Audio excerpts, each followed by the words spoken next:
Kelamı yüreği uyandıracağım. Ali gəlik, Həsən bir tərəfdən yapışıb Hüseyin bir tərəfdən. Yolda ahistə buyurdu Həsən. Yolda ahistə buyurdu Həsən. Ey puri həli, oğul qoy ayaq üstə gedim.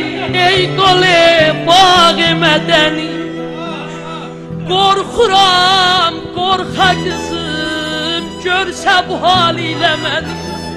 Dayan, dayan. Gördü Zeynep, aman aman aman aman aman.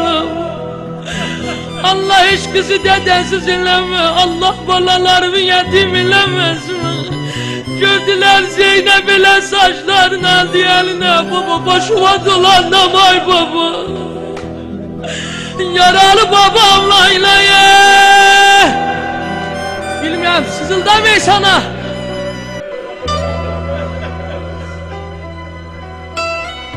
Dayan. Beni Fatime böhler beni bağışlayın.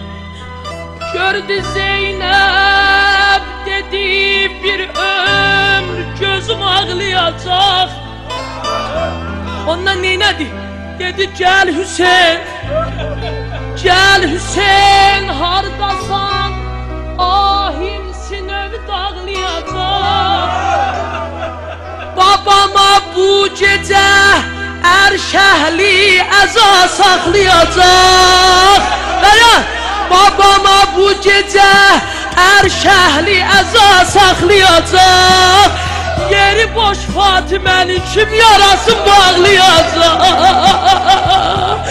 Uca denen ya Zehra, ağam ağam ağam ağam ağam ağam ağam ağam ağam. Çek çek. Yeri boş Fatime'nin. Dayan. Kız yaman günü olsa bir defa diyor Allah, kaşta ne mulid ya Allah.